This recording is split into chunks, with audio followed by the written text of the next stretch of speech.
Hello, good evening you all. कैसे हैं आप लोग? I hope you all will be good and you all must be studying well. चलिए हम लोग आज की क्लास की शुरुआत करते हैं। हमारा जो आज की क्लास है वो है history of English literature. William J long की दूसरी क्लास है। हम ओल्ड इंग्लिश पोएट्री को पढ़ रहे हैं ना, तो ओल्ड इंग्लिश पोएट्री में हम अब धीरे धीरे आगे बढ़ रहे हैं।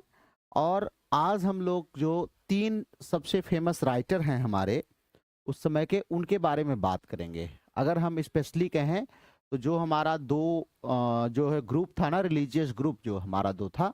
एक रिलीजियस ग्रुप हमारा किसका था? सेंट ऑगस्टाइन का था, जिसने जो है स्कूल्स वगैरह बहुत इस्टेब्लिश किए और रिलीजियस जो है कह सकते हैं एक्सपेंशन बहुत ज़्यादा किया अपने रिलीजन का। बट दूसरा जो आयरन का ग्रुप था, स्पेशली ये सेल्ट्स और आयरलैंड का जो बेल्ट था ना, यहाँ पे ये काफ़ी डेवलप हुआ। तो हम क्या देखते हैं, इनके ग्रुप में ही बहुत सारे हमें राइटर्स मिलते हैं और उसी ग्रुप के हमारे राइटर्स हैं।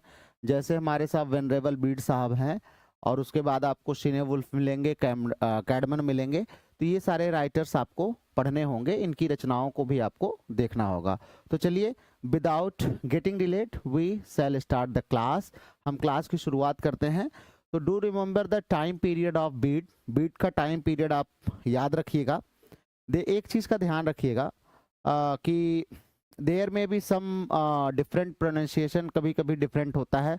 हर व्यक्ति का नाम को लेके स्पेशली डिफरेंट होता है, तो आपको उसके प्रोनाउंसिएशन पे बहुत नहीं जाना है। अलग अलग लोग अलग अलग प्रकार से प्रोनाउंसिएशन करते हैं। बहुत से सारे लोग जो है इसको बेड़े पढ़ते हैं, बहुत सारे लोग बीड़े पढ़ते हैं, और बहुत सारे लोग बीड पढ़ते हैं।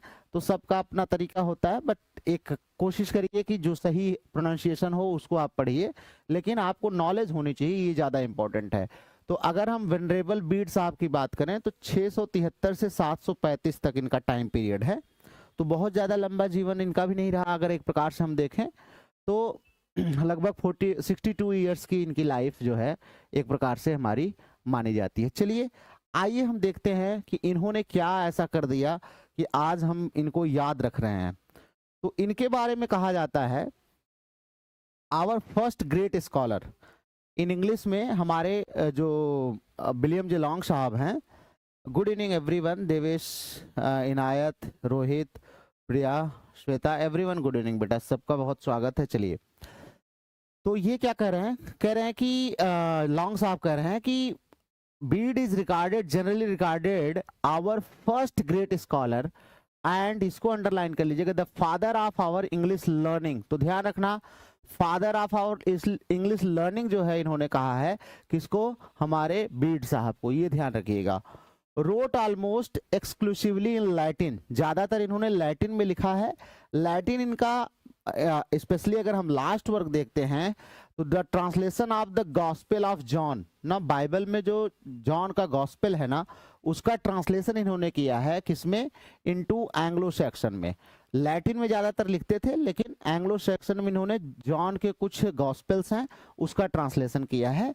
हैविंग बीन अनफॉर्चुनेटली लास्ट, और ये आज हमें ये मिलता नहीं, मतलब manuscripts of these translations have been lost, इसकी मैन्यूस्क्रिप्ट खो चुकी हैं और ये हमें मिलती नहीं है। Much to our regret, therefore, his books and the story of a gentle heroic life must be excluded from this history of our literature। तो कह रहे हैं कि बड़ा दुख के साथ कह रहे हैं कि इनके लाइफ के बारे में हमें बहुत ज़्यादा जानकारी मिलती नहीं है। फिलहाल जो भी जानकारी इनके बारे में मिलती है, आइए हम देखते हैं क्या जानकारी मिलती है। The work most important to us is the, इनकी जो सबसे इंपॉर्टेंट बुक है जो हमारे लिए इंपॉर्टेंट मानी जाती है, स्टूडेंट ऑफ इंग्लिश लिटरेचर के लिए इंपॉर्टेंट मानी जाती है, वो इनकी बुक है जो कि इन्होंने हिस्ट्री लिखी थी, एक्लेसियास्टिकल हिस्ट्री ऑफ इंग्लिश पीपल। बहुत ही फेमस बुक है जो है, ये हिस्टोरिकल रिकॉर्ड है, ध्यान रखिएगा, ये सबसे इंपॉर्टेंट बुक इनकी है, ecclesiastical history of the English people. It is a fascinating history to read even now, with its curious combination of accurate scholarship and immense credulity। इसको छोड़ दीजिए, इसमें अगर हम देखते हैं तो ये पूरा हिस्टोरिकली जो है मैटर्स इसमें पूरा इन्होंने दिखाया है, और बीड को आगे चल के बहुत सारे लोगों ने हिस्ट्री लिखने में इनको फॉलो किया हुआ है। हालांकि इन्होंने इक्लेसियास्टिकल हिस्ट्री लिखी है, मतलब पर्टेनिंग टू रिलीजन जो है इन्होंने इंग्लिश पीपल की हिस्ट्री लिखी हुई है। उसके बाद देखते हैं तो आगे चल के बहुत सारे राइटर हैं जो इनको फॉलो करते हैं और इनको इनके मॉडल पर ही हिस्ट्री बुक उन्होंने लिखी हुई है। तो ये एक बुक आप ये इनकी तैयार कर लेंगे, आप याद कर लेंगे, आपके दिमाग में निश्चित रूप से इस बुक का नाम हमेशा होना चाहिए। फिर चलते हैं इनकी, आते हैं हमारे पास हैं अगले हमारे पोएट जो हैं वो है कैडमन साहब। ये भी 7वीं सेंचुरी में है कैडमन साहब। कैडमन साहब के बारे में कहा जाता है कि now must be hymn the master of haven the might of the maker the deeds of the father, इनकी पोयम है। तो ये कहीं ना कहीं रिलीजियस थे, ध्यान रखिएगा, कैडमन जो है रिलीजियस थे बाय नेचर, ठीक है। इनकी पोएट्री पूरी रिलीजियस पोएट्री है ना। तो आइए इनका देखते हैं क्या क्या इनके बारे में हमें मिलता है। कैडमन की लाइफ के बारे में देखते हैं। तो we have a little knowledge. Deepti good evening बेटा, good evening. Nandita is also here, good evening everyone, good evening. चलिए कैडमन की लाइफ के बारे में बात करें तो हम इनकी लाइफ के बारे में भी बहुत कुछ कम जानते हैं। बस इतना हमें पता है कि इनको हम एंग्लो सैक्सन का मिल्टन कहते हैं। तो ये बहुत फेमस है, जो मैं अंडरलाइन करा देता हूं आपको। मैं बताऊं अभी असिस्टेंट प्रोफेसर्स के एग्जाम आए हैं, यू वोंट बिलीव, बहुत सारे ऐसे क्वेश्चन जो डायरेक्टली मैं यहाँ पर आपको टिक कराता हूँ, वो क्वेश्चन डायरेक्टली एग्जाम में आए हुए हैं। मैं आपको अंडरलाइन कराता हूँ, आपको एग्जाम में आए हुए हैं। मैं उसका क्वेश्चन पेपर भी आपको लेकर के आऊँगा, सॉल्व करा दूंगा। असिस्टेंट प्रोफेसर इंग्लिश का पेपर था यूपी का, और एक बच्चे ने मुझको भेजा हुआ था पेपर, मैं देख रहा था। तो बहुत सारे ऐसे क्वेश्चंस हैं जो डायरेक्टली हमने यहाँ पर आपको अंडरलाइन कराए हैं और वो आपके एग्जाम में आए हुए हैं। तो मैं ये कहना चाहता हूँ कि जो भी मैं अंडरलाइन कराऊं बेटा, उसको कभी भी आप गलती से जो है भूलिए मत, उसको पूरा याद रखिए ना। तो ये ध्यान रखिएगा, बहुत सारे क्वेश्चंस आपको डायरेक्टली एग्जाम में ऐसे ही मिल जाएंगे। चलिए, तो एंग्लो सैक्सन मिल्टन किसको कहा जाता है? तो कैडमन साहब को हमारे एंग्लो सैक्सन हम मिल्टन कहते हैं। नेहा गुड इवनिंग बेटा, लेट हो थोड़ा सा, टाइम से आ जाया करो ना। चलिए, हमें लगा हमारे स्टूडेंट सो रहे हैं तो हमने इसी वजह से 5 मिनट क्लासेस लेट कर दी। चलिए, as he is properly called is taken from Bede's account of the abbess Hilda and of her monastery at Whitby। Actually Abyss Hilda थी ना, इनकी लाइफ लिख रहे थे कौन? हमारे इक्लेसियास्टिकल हिस्ट्री में लिखा है किसने? हमारे बीड साहब ने। वहीं पर इन्होंने इनका जिक्र किया है, किसका? कैडमन साहब का जिक्र किया है, ये ध्यान रखिएगा। आइए देखते हैं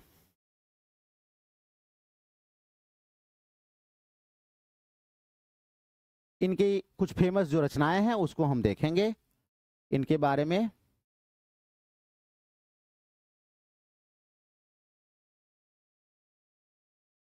ये बड़े बहुत ज्यादा रिलीजियस थे भाई, बहुत ज्यादा रिलीजियस थे। इनका कहना ये था कि भगवान खुद इनके बगल में आकर खड़े होकर बोले थे कि तुम मेरे लिए गाओ, मेरे लिए गीत गाओ ना।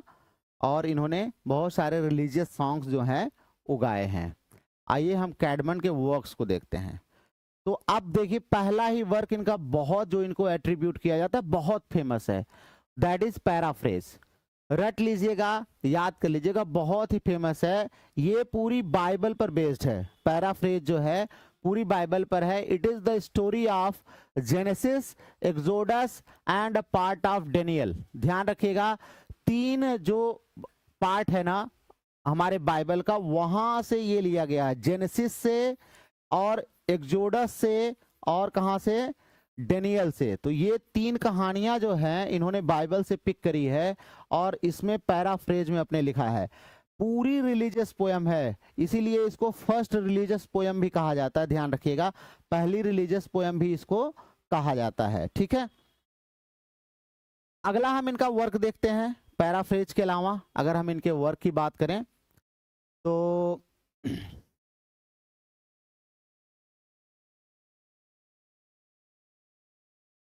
आइए नेक्स्ट चलते हैं।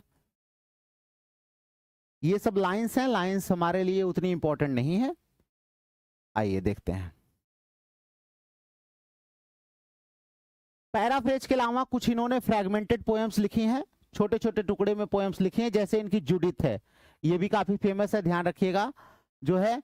और ये ओल्ड टेस्टामेंट से कहानी ली गई है जुडिथ की। उसके बाद इसमें एक कैरेक्टर आता है होलोफर्नेस ना, तो ये ध्यान रखिएगा, ये कैरेक्टर कभी कभी पूछ लेता है। ये होलोफर्नेस कौन है? वाइकिंग किंग्स हैं, वाइकिंग के राजा हैं होलोफर्नेस, आगे मिलेंगे भी आपको।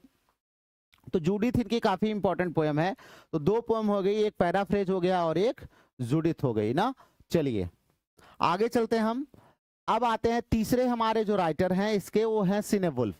ये 8th सेंचुरी में आते हैं ना सिनेवुल्फ। बहुत सारे लोग ये कहते हैं जो बीवुल्फ इपिक लिखा गया है वो सिनेवुल्फ ने लिखा है, sign of any author any poet, but these are attributed to Cynewulf. ये सिनेवुल्फ को एट्रीब्यूट की जाती हैं, क्यों? क्योंकि उनके अंदर इसी प्रकार की कैरेक्टरिस्टिक मिलती है जो कि हमारे द क्राइस्ट, जूलियाना इत्यादि में मिलती है। तो सम क्रिटिक्स सेज कि शायद इसको भी हमारे सिनेवुल्फ साहब ने लिखा होगा। जैसे इनकी एंड्रियाज कह सकते हैं, फेनिक्स कह सकते हैं, the dream of the rood, देखो ये भी बहुत रिलीजियस पोएम है। The dream of the rood अक्सर एग्जाम में आता है। And the descent into hell है, गुथलक है, द वॉन्डरर बहुत ही फेमस है, ध्यान रखिएगा, and some of the riddles, और कुछ रिडल्स। ये लेकिन ध्यान रखिएगा यहां पर हमने जो ये मार्क किया है ना, ये जितनी पोयम है यहां से लेके यहां तक, ये सब की सब एनोनिमस हैं, मतलब विदाउट नेम पब्लिश हुई हैं। लेकिन क्योंकि ये रिलीजियस इन नेचर हैं, और दूसरी क्या है, माना जाता है कि ये उसी पैटर्न मॉडल पर लिखी गई हैं स्टाइल में, जो स्टाइल में हमारे सिनेवुल्फ साहब लिखा करते थे। तो शायद हो सकता है कि इसको सिनेवुल्फ ने लिखा हो, ऐसा कुछ क्रिटिक का मानना है। But still it is not fixed that who had written these books, किसने लिखा था ये अभी क्लियर नहीं है। फिलहाल आप नाम जरूर याद रखिएगा ना, ड्रीम ऑफ द रूट तो जरूर याद रखिएगा, बहुत एग्जाम में पूछता है, बहुत ज्यादा ही पूछता है ना। ड्रीम ऑफ द रूड हो गया, वांडरर हो गया, पैराफ्रेज हो गया ना, ये सब एग्जाम में घूम फिर कर आते ही हैं। अब आ जाइए हम इनके पोयम के बारे में थोड़ा सा देख लेते हैं। जो इनकी पोम है क्राइस्ट, उसके बारे में। तो क्राइस्ट जो हमारी पोम है ये 3 पार्ट में लिखी गई है, ध्यान रखिएगा। डिडैक्टिक पोयम है, ये 3 पार्ट में लिखी गई। अक्सर पार्ट्स भी पूछ लेता है एग्जाम में, कितने पार्ट्स में लिखी गई है ना, तो ये सारी चीजें भी आप ध्यान रखा करिए। तो the Christ is written in 3 part. पहला पार्ट क्या है? सेलिब्रेटिंग द नेटिविटी, मतलब क्राइस्ट के जन्म को सेलिब्रेट करता है, बर्थ को सेलिब्रेट करता है। The second part is ascension, Christ आगे आते हैं और इनका किस प्रकार से आगे चल के जीवन इनका होता है उसको दिखाता है। और थर्ड दिखाता है डूम्सडे। तो ध्यान रखिएगा, नेटिविटी, असेंशन मतलब बीच में जो मतलब ये ग्रोथ इन्होंने किया, सिंहासन, असेंस मतलब वैसे होता है सिंहासन पर बैठना, तो कैसे ये सत्ता में आए कह सकते हैं, कैसे लोगों पर अपना अधिकार तो नहीं कह सकते, लोगों को अपने अपना अनुयायी बनाया क्राइस्ट ने, वो दिखाया है। और लास्ट में डूम्सडे, कैसे इनका क्रूसिफिक्शन हुआ है। ये तीनों कहानियां 3 पार्ट में इन्होंने इसमें दिखाई है द क्राइस्ट में। बहुत ही फेमस बुक है, तो याद रखना, तीनों पार्ट याद रखने हैं आपको, और 3 पार्ट में है, और इसका नाम क्राइस्ट है, ये आपको याद रखना है, ठीक है। चलिए अब इसका सब्जेक्ट मैटर, अगर इसके सब्जेक्ट मैटर की बात करें कि इन्होंने कहां से लिया है, तो बहुत सारे क्रिटिक्स कहते हैं कि चर्च के जो लिटर्जीज थी ना, जो वहां पर लिखी रहती थी, जो बुक्स वगैरह धार्मिक किताबें होती थी, वहां से इन्होंने लिया है।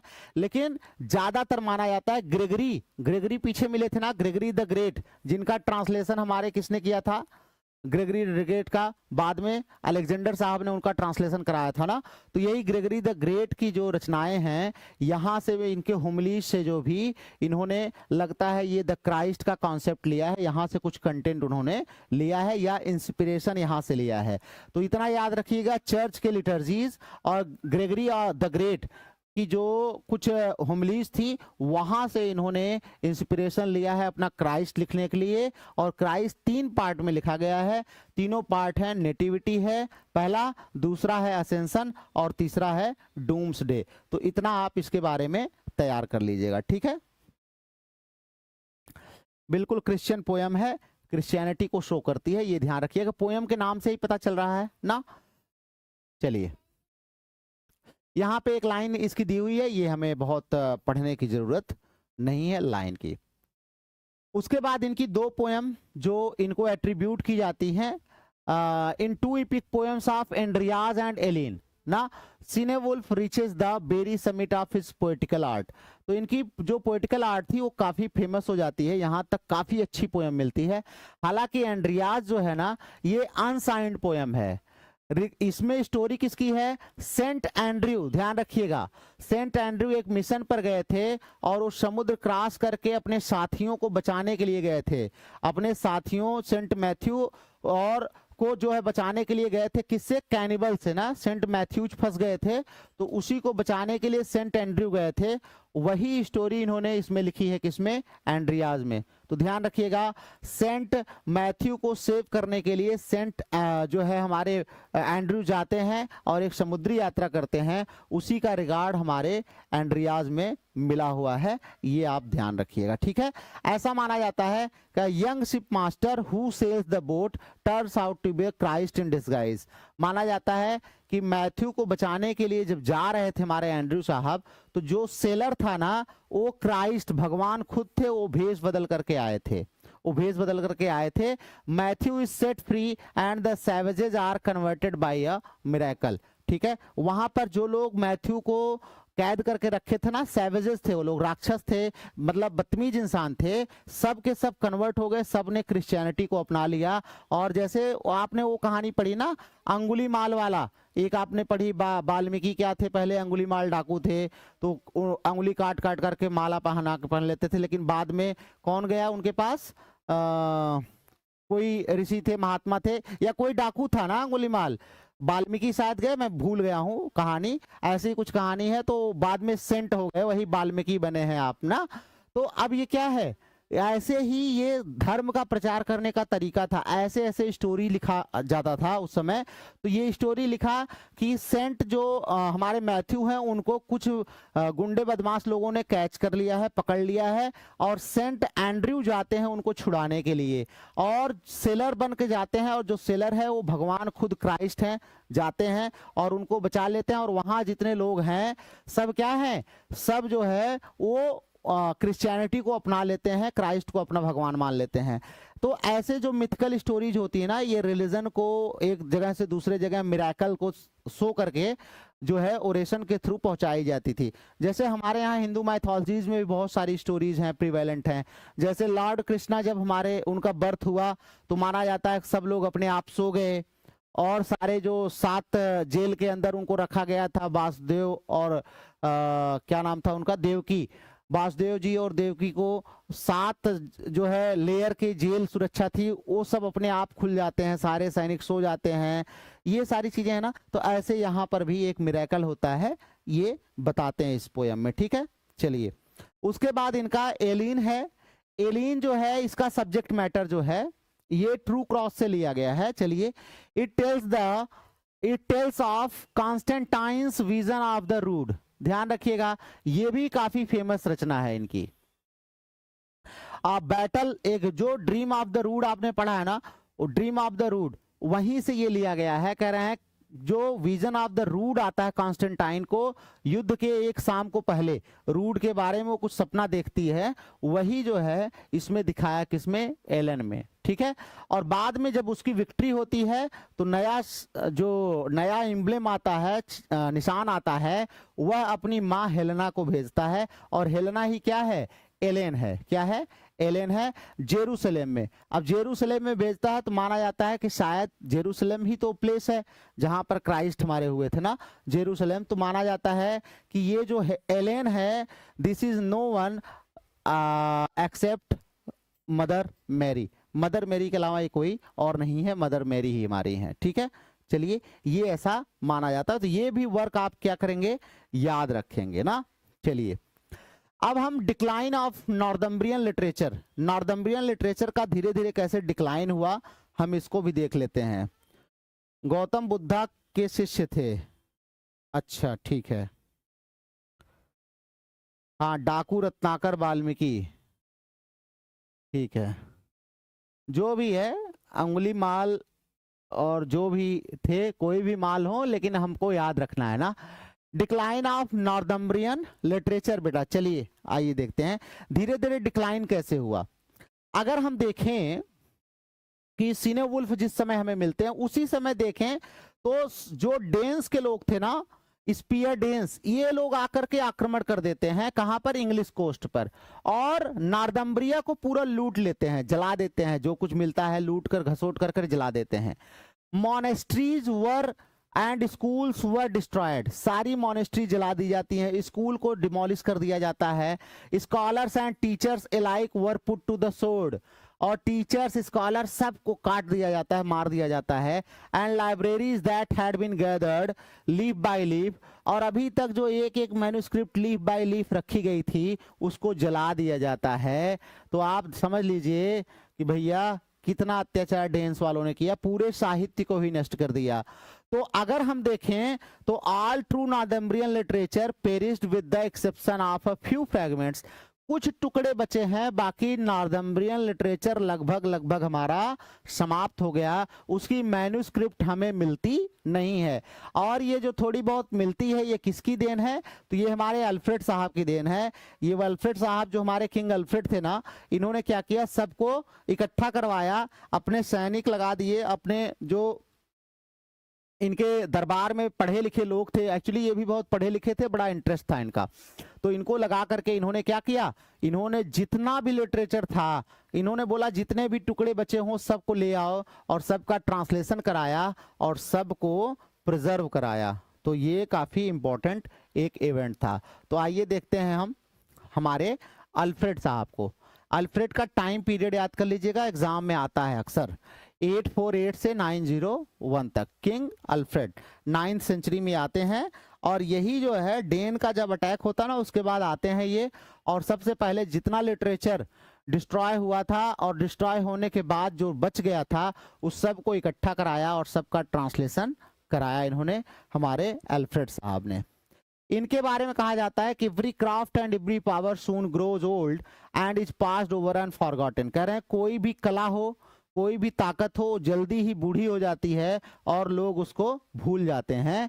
If it be without wisdom, अगर उसमें विजडम ना हो, अर्थात अगर बुद्धिमानी के साथ जो है, ताकत के साथ बुद्धिमानी ना हो, कला के साथ बुद्धिमानी अगर ना हो, तो वो सब बहुत जल्दी नष्ट हो जाती हैं।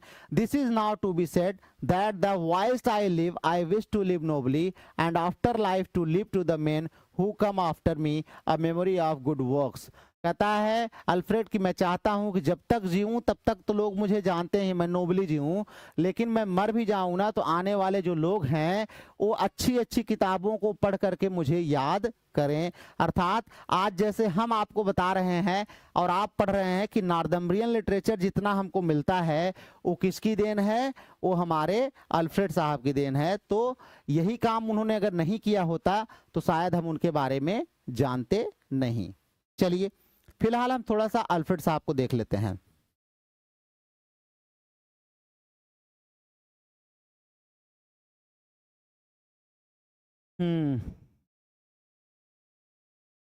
चलिए कोई बात नहीं।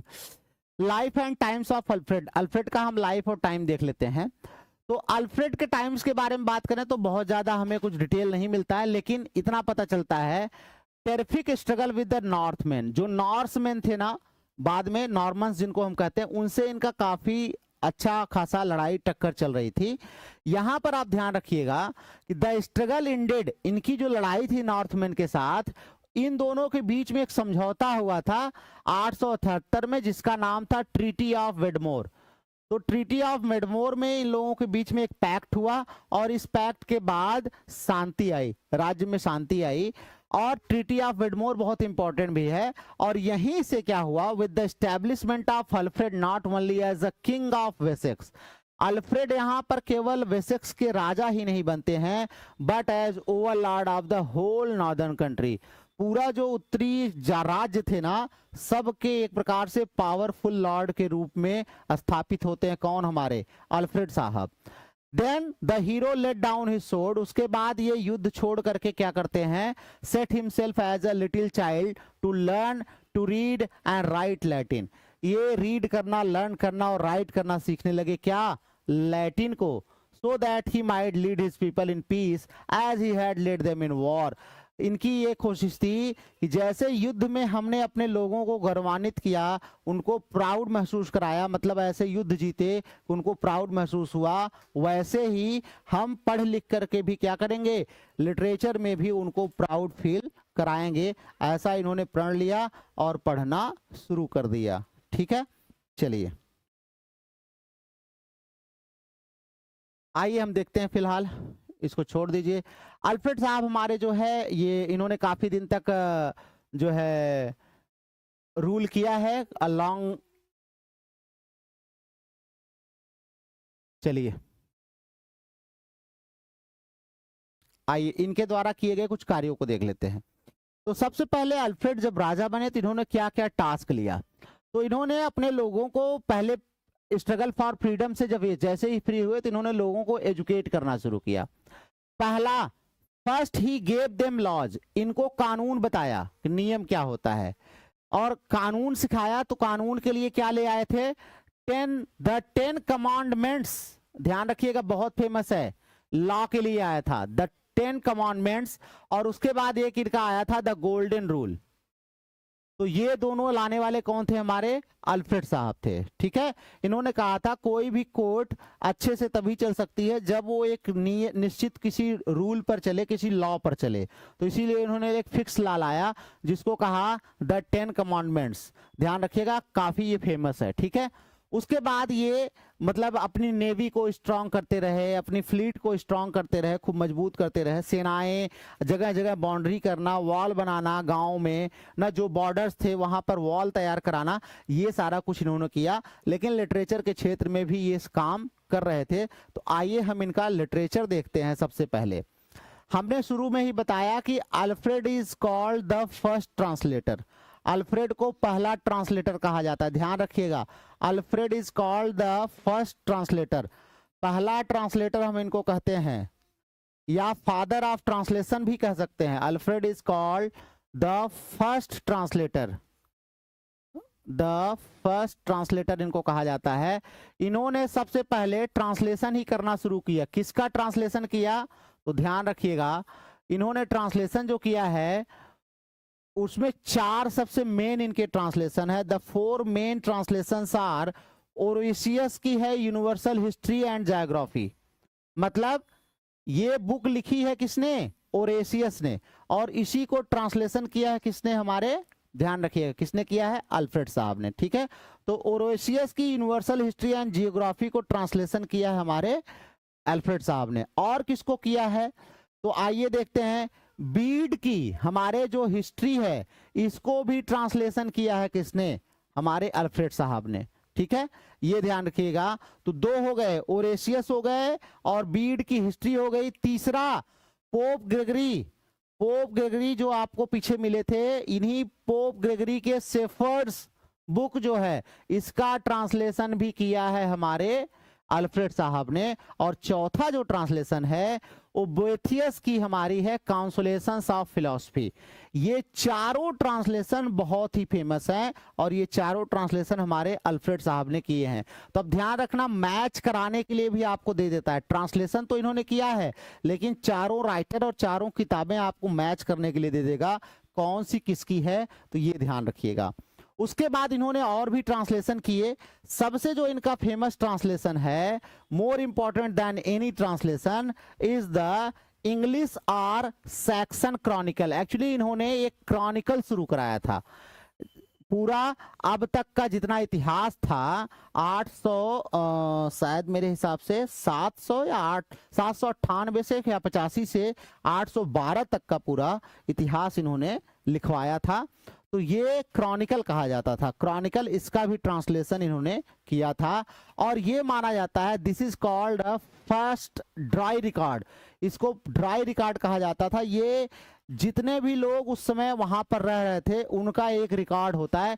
ये क्रॉनिकल एक्चुअली एक बुक हुआ करती थी, जैसे आपके जो नगर निगम होता है ना उसमें एक रजिस्टर होता है जहां पर आपका जन्म मृत्यु प्रमाण पत्र वगैरह बनता है और वहां रिकॉर्ड रहता है, कितने किस गांव के हैं क्या है पूरा रिकॉर्ड रहता है। ऐसे ही एक रिकॉर्ड बुक थी और इसका ट्रांसलेशन इन्होंने किया था। ठीक है, ये भी इन्होंने बनवाया था, ये भी इनका काफी इंपॉर्टेंट है। तो ये अच्छा, हाँ ये देखिए, यहाँ पर दिया हुआ है, this was probably at first dry record specially of important births and deaths in the West Saxon kingdom. Alfred enlarged this scant record beginning the story with Caesar's conquest. इन्होंने इस रिकॉर्ड को और इनलार्ज किया और इसको scissor के conquest, scissor ने जब विजय प्राप्त करी थी इंग्लैंड पर, वहां से शुरू किया. ठीक है, तो इसलिए ध्यान रखिएगा, अगर आपको क्रॉनिकल्स में पूछे कि कौन सा पहला क्रॉनिकल है तो आप इसको कोट कर सकते हैं, इंग्लिश या Saxon Chronicle is the first Chronicle, पहला क्रॉनिकल है हमारे लिटरेचर में. ठीक है, हालांकि ये क्रॉनिकल आगे भी चलता रहा, इनकी डेथ के बाद भी चलता रहा, फिर बाद में 1066 में आकर के वो बंद हुआ है. ठीक है, तो यहाँ पर एंग्लो सैक्सन पीरियड आकर के हमारा समाप्त होता है. अब हम ये समरी दिया हुआ है, इस पर हम बहुत नहीं जाएंगे. आपको तीनों जो ट्राइब्स हमने आपको बता दी थी, जूट हैं, एंजल्स हैं, सैक्सन्स हैं, और कैसे उनका नाम पड़ा है वो सब आपको हमने बता ही दिया है ना. तो यहाँ पर हम अब ये क्लास को ये जो चैप्टर है इसको हम एंड करेंगे, और बाकी पढ़ने के लिए तो आपके पास बहुत कुछ है, सब कुछ आप पढ़ नहीं पाएंगे, लेकिन जितना भी पढ़ सकते हैं उतना कोशिश करिए आप पढ़िए. ये तो सजेस्टेड रीडिंग है, इसमें इंपॉर्टेंट नहीं है. बिब्लियोग्राफी है, ये बहुत सारे रेफरेंसेस बुक लिखने के लिए लेता है ऑथर. अब हमारा यहाँ पे कुछ क्वेश्चंस दिया हुआ है जो कि डिस्क्रिप्टिव क्वेश्चन है, वो आप लिख सकते हैं इसका आंसर, लेकिन उतना टाइम आपके पास नहीं रहता है. लेकिन क्वेश्चंस को एक बार पढ़ के इसके आंसर्स करेंगे तो आपको काफी कुछ तैयार हो जाएगा. ठीक है, थोड़ी सी हम क्रोनोलॉजी देख लेते हैं. क्रोनोलॉजी अक्सर रिपीट करनी भी चाहिए, क्रोनोलॉजी हर स्टूडेंट को पढ़नी चाहिए. 449 में landing of Hengist and Horsa in Britain, आपको पता ही है इनकी लैंडिंग होती है. 477 में landing of South Saxon, South Saxon जो है वो इंग्लैंड में आते हैं. 547 में एंजल्स सेटल हो जाते हैं, कहां पर, नॉर्थम्ब्रिया में. ये बहुत ही फेमस है, नॉर्थम्ब्रिया में ये लोग सेटल हो जाते हैं, वहीं से हमारा इंग्लैंड अब बनता है. 547 में ही गिल्डास की हिस्ट्री आई थी. लैंडिंग ऑफ ऑगस्टाइन 597 में हमारे सेंट ऑगस्टाइन आ गए, कहां से, रोम से. रोम से सेंट ऑगस्टाइन आ गए और इनके जो मॉन्क थे वो आ गए. इन लोगों ने केंट में अपना साम्राज्य स्थापित किया, अपनी जगह बनाई और वहां से अपने धर्म का प्रचार प्रसार करने लगे. 635 से 65 में हमारे सेंट एडिन आए ना. कल हमने आपको बताया था ना कि दो ब्रांचेस थी रिलीजन की, एक हमारा सेंट ऑगस्टाइन का था और दूसरा हमारा किसका था, सेंट एडिन का था. तो ये भी आए, ये आयरलैंड से आए हुए थे, जो है ये आयरलैंड से आए थे. तो सेंट एदान जो भी कह लीजिए, जो भी पढ़ लीजिए, नाम आपको याद रहना चाहिए. उसके बाद बीड साहब 673 से 735 तक, सीनेवुल्फ 750 में लगभग आए थे. और डेंस ने जब नॉर्थम्ब्रिया पर अटैक किया वो समय कब था, 867 में अटैक किया. बाद में अल्फ्रेड हमारे आए 71 में, उन्होंने सबको वापस कर लिया. 871 में अल्फ्रेड राजा बनते हैं वेसेक्स के, और यहां पर शुरू होता है एंग्लो सैक्सन क्रॉनिकल, ध्यान रखिएगा. उसके बाद 878 में 7 साल बाद ही इन्होंने डेंस को पराजित किया और पीस ऑफ वेडमोर, जो आपको अभी पीछे हमने बताया था ना, पीस ऑफ वेडमोर, ट्रीटी ऑफ वेडमोर, जो भी आप कह लीजिए, पैक्ट ऑफ वेडमोर या वेडमोर पैक्ट, तो ये होता है किंग अल्फ्रेड और डेंस के बीच में. किंग अल्फ्रेड और डेंस के बीच में समझौता होता है और वहां पर पूरी शांति आ जाती है. 901 में अल्फ्रेड की डेथ हो जाती है और 991 में अंतिम हमें एंग्लो सैक्सन पोयम मिलती है. इसके बाद हमें कोई पोयम मिलती नहीं है. ठीक है, 1013 से 1042 तक दानिश पीरियड इंग्लैंड में चला है. उसके बाद जो है बहुत सारे हमारे राजा जो आते रहे हैं. 1042 में जो इंपॉर्टेंट है वो है Edward the confessor. Edward the confessor, ये इन्होंने सैक्सन को फिर से रिस्टोर किया, लेकिन बहुत दिनों तक ये चल नहीं पाया. एक इंपॉर्टेंट यहाँ पर इवेंट है, 1049 में ये वेस्टमिंस्टर एबे शुरू किया गया. ये वही चर्च है और जहां पर बाद में हमारे चौसर को दफनाया गया ना, बाद में इसको पोएट्स कॉर्नर के नाम से हम जानते हैं. 1066 में आप सबको पता है किंग हेराल्ड जो है, नॉर्मन किंग जो थे, इन्होंने जो है हमारे सॉरी विलियम ने जो हमारे अंतिम सेक्शन किंग हेराल्ड थे इनको पराजित कर दिया।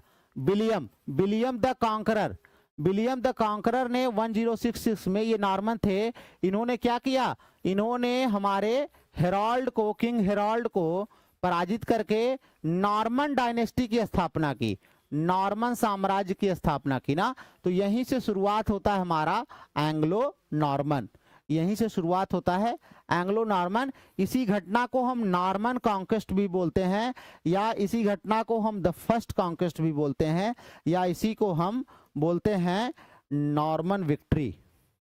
ठीक है, तो यहां पे आकर के हमारा ये चैप्टर समाप्त होता है। Then we have chapter number 3, the Anglo Norman period. अब हम एंग्लो नॉर्मन पीरियड को पढ़ेंगे। ठीक है, तो चलिए एंग्लो नॉर्मन 860 से, हाँ 860 से 1200 तक। ठीक है, फर्स्ट फादर ऑफ ट्रांसलेटर, हाँ पहले ही फादर हैं, फादर कह लो, पहले दूसरे क्या। All translation were made in West Saxon dialect, very good, West Saxon dialect में सारे ट्रांसलेशन किए गए। एक्चुअली वेसेक्स के थे ना, तो वहां पर वेस्ट सेक्शन डायलेक्ट ही बोली जाती थी। हाँ ठीक है, वेस्ट सेक्शन डायलेक्ट में लिखा है इन्होंने। चलिए एंग्लो नॉर्मन पीरियड देखते हैं 1066 से 1350 तक, 1350 तक ये हमारा एंग्लो नॉर्मन पीरियड माना जाता है। तो आइए देखते हैं इसमें क्या डेवलपमेंट होता है। सबसे पहले देखिए जो हमारा नाम है नॉर्मन्स, वो कहां से आया। तो कह रहे हैं कि जब भी हम नॉर्मन शब्द बोलते हैं, the name Norman which is softened of Northman, actually Northman को थोड़ा और सा सॉफ्ट करके ये था हट गया यहां से, तो हो गया नॉर्मन। नॉर्थमैन कहने में थोड़ा सा लगता है कि जटिल है, तो नॉर्मन कह दिया ना, तो ये TH हट गया तो नॉर्मन हो गया। It tells its own story, इसकी अपनी कहानी है। The man who bore the name came originally from Scandinavia, ध्यान रखिएगा ये स्कैंडिनाविया से आए हुए थे। कौन, ये हमारे जो नॉर्मन लोग थे। नॉर्मन लोग कहां से आए थे, स्कैंडिनाविया से आए थे। स्कैंडिनाविया थे कौन ये लोग, ये थे bands of big blonde fearless men cruising after plunder and adventure in their Viking ships and bringing terror wherever they appeared।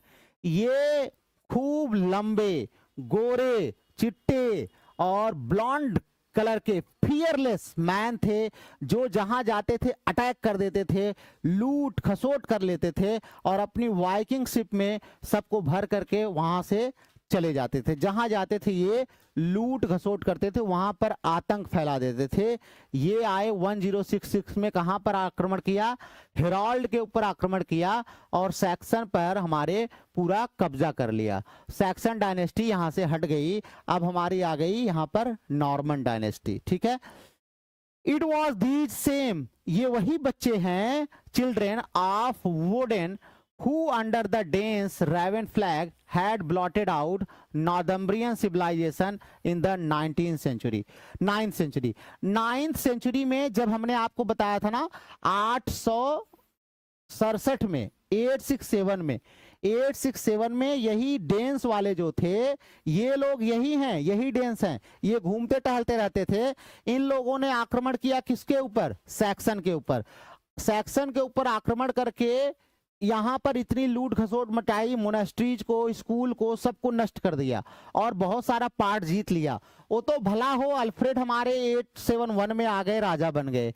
Alfred जब राजा बने तो इन्होंने डेंस को वहां से भगाया और फिर से सारी चीजों को रिवाइव किया। कब, 877 में शायद ना, या 878 में जो है, इन्होंने डेंस को वहां से भगाया और राजन किया। अब ये लोग घूमते फिरते फिर कहीं से आए और 1066 में फिर अटैक कर दिया, और अटैक करके इस बार राजा था कमजोर हेराल्ड, उसको मार दिया और क्या किया, वहां पे पूरा कब्जा कर लिया। ठीक है, तो ये वही लोग हैं जो कि घुमक्कड़ थे, जो डाकू थे, लुटेरे थे, प्लंडरर थे, कहीं भी जाते थे लूट घसोट करके, वहां के लोगों को मार करके और फिर लूट करके वहां से निकल जाते थे।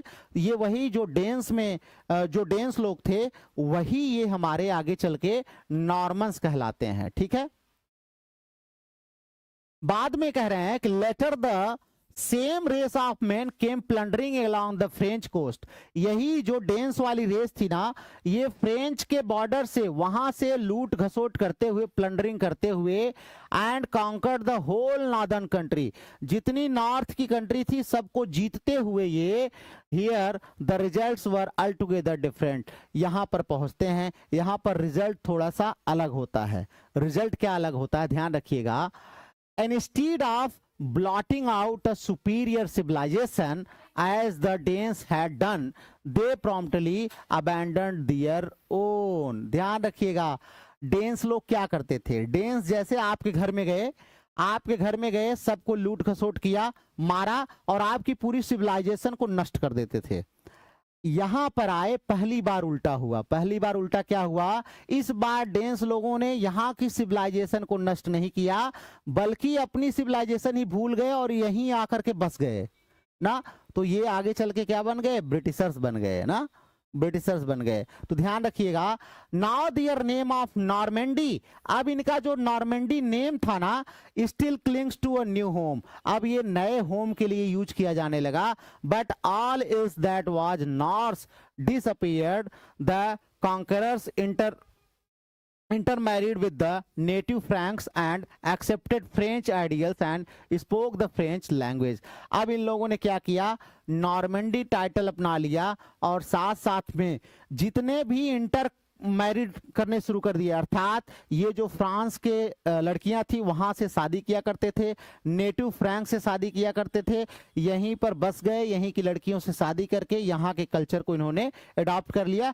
क्योंकि रूल इनका चल ही रहा था तो सारे फ्रेंच, बहुत सारे फ्रेंच के आइडियल्स भी इन्होंने सीख लिए, ऐसा नहीं था, वहां की फ्रेंच की लैंग्वेज भी सीख ली। तो कुल मिला जुला के ससुराल में आके बस गए कह सकते हैं, यहाँ पे आकर के ये यहीं के परमानेंट निवासी हो गए। So rapidly did they adopt and improve the Roman civilization, और बहुत तेजी से इन्होंने जो रोमन सिविलाइजेशन थी ना, इसके पहले आप देखेंगे तो यहाँ पर क्या थी, रोमन सिविलाइजेशन ही चल रही थी, वही सभ्यता चल रही थी, उसको अडॉप्ट कर लिया और बहुत सारे उसके रूल्स को इन्होंने अपने अंदर शामिल कर लिया। ठीक है, उसके बाद the natives that from a rude tribe of heathen Vikings they had developed within a single century into the most polished and intellectual people in all Europe. माना जाता है ये जो वाइकिंग थे ना भाई, ये बड़े खतरनाक थे, जंगली थे, असभ्य थे। इतना जंगली और असभ्य इंसान 100 साल के अंदर पूरे यूरोप का सबसे बुद्धिमान और सबसे जेंटलमैन हो जाता है। आज भी ब्रिटिशर्स को जेंटलमैन कहा जाता है, जेंटलमैन शब्द उन्हीं के लिए आता है ना। तो कहते हैं ये पूरे यूरोप के सबसे बुद्धिमान व्यक्ति हो जाते हैं, सबसे पॉलिश्ड हो जाते हैं। पहले राक्षस थे और पॉलिश्ड होकर के अब क्या हो गए हैं, जेंटलमैन हो गए हैं। और यही जो हमारा, ध्यान रखिएगा, द यूनियन ऑफ नॉर्स, अर्थात नॉर्मन का और हमारे फ्रेंच का जो यूनियन था, मतलब नॉर्मन लोग आए यहाँ पर बसे और फ्रेंच के लोगों से शादियां वादियां करके उनकी लैंग्वेज वगैरह सब सीख ली, यही हमारा कहलाता है रोमन गैलिक। ये blood had here produced a race having the best qualities of both. अब इनकी जो संतानें हुई तो क्या हुई, वो हाइब्रिड हुई। हाइब्रिड हुई मतलब इनके अंदर दोनों चीज थी। क्या, एक तो नॉर्स लोगों का, जो नॉर्मंडी के लोग थे, इनकी क्रूरता, इनकी वीरता, लंबा चौड़ा कद काठी, ये सब था। फ्रेंच के लोगों की बुद्धिमानी इनके अंदर थी और इंटेलेक्चुअलिटी इनके अंदर आ गई ना, तो दोनों मिल गया। अब नई जो ब्रीड आई ना, वो काफी पावरफुल होने लगी, इंटेलेक्चुअली भी और फिजिकली भी। नई ब्रीड आई और वो काफी पावरफुल हो गई। और यही पावर और energy, the will power and energy of the one, the eager curiosity and vivid imagination of the other, दोनों मिलकर के एक नया जो है ब्रीड को जन्म कर देते हैं, और वही हमारे कहलाए क्या, ब्रिटिशर्स कहलाए। ठीक है, तो ध्यान रखिएगा ना।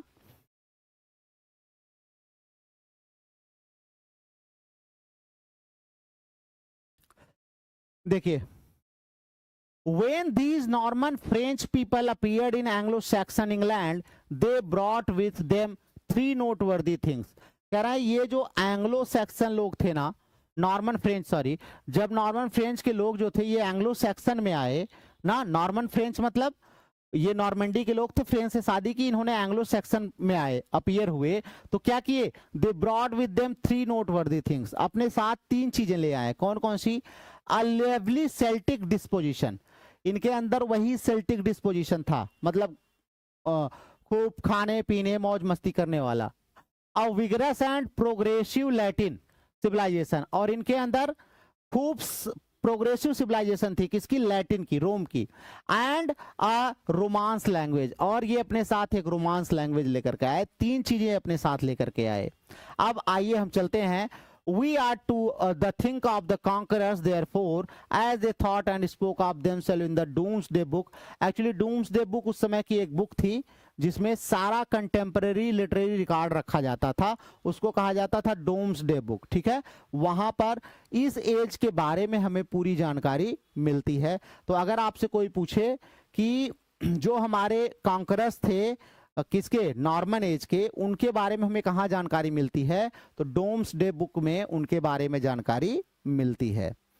अब फाइनली वो टाइम आया, ये तो रही बात। फाइनली वो टाइम जो हमारा 1066 का टाइम था, जिसको हम बोलते हैं क्या? Norman conquest. क्या बोलते हैं? नॉर्मन कॉन्क्वेस्ट का जो पीरियड था, या ये युद्ध जो हुआ था वो हेस्टिंग के मैदान में हुआ था, इसीलिए इसको बैटल ऑफ हेस्टिंग बोलते हैं। 1066 में बैटल ऑफ हेस्टिंग हुआ, जहां पर हमारे एंग्लो सैक्सन राजा थे हेरोल्ड।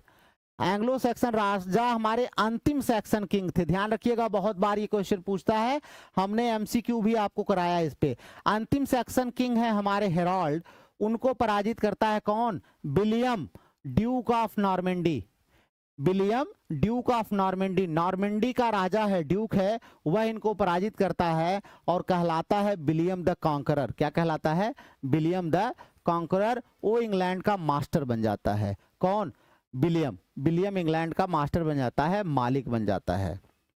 ठीक है, चलिए अब यहां पर हम बहुत ज्यादा टाइम पास नहीं करेंगे, आपके लिए बहुत ज्यादा समय कहते हैं आपका समय नहीं बर्बाद करेंगे, इसको छोड़ दीजिए, यहाँ पे बहुत ज्यादा आपको कुछ मिलने वाला नहीं है। ठीक है, आइए हम चलते हैं literary ideals of the Normans. Normans ने क्या क्या लिटरेचर को फॉलो किया उसको देख लेते हैं।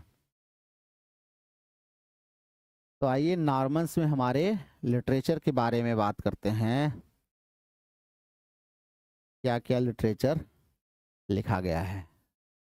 चलिए, तो नॉर्मन्स के कितना टाइम हो गया है? टाइम हो गया हो तो क्लास बंद करते हैं। 47 मिनट हो गए हैं। अभी आप लोग और कंटिन्यू रखना चाहते हो तो बताइए, नहीं तो फिर आज सल ब्लर दिख रहा है थोड़ा। अच्छा, ब्लर दिख रहा है, ओके। ब्लर क्यों दिख रहा है ये समझ नहीं आ रहा। चलो देखते हैं, अभी इसका कुछ उपाय करेंगे। अगर ब्लर दिख रहा है तो इसका कुछ उपाय करेंगे जरूर। यहाँ तो हालांकि कोई दिक्कत नहीं होनी चाहिए हमारे हिसाब से।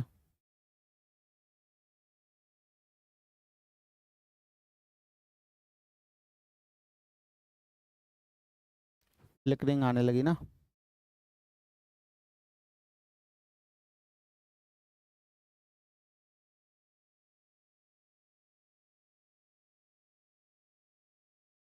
चलिए कोई बात नहीं है, इसको देखते हैं, सही करवाएंगे। चलें, literature of the Norman period. Norman period के लिटरेचर को पढ़ा जाए, इसको कल के लिए छोड़ा जाए? कमेंट करिए आप लोग फटाफट। थोड़ा पढ़ाए, थोड़ा पढ़ाइए, मतलब अभी और पढ़ाऊं कि बस करूं? थोड़ा थोड़ा पढ़ाऊं।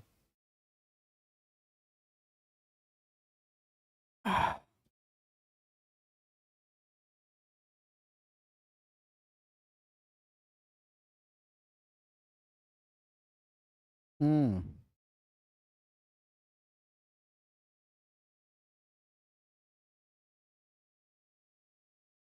चलिए ठीक है, इतना बहुत है।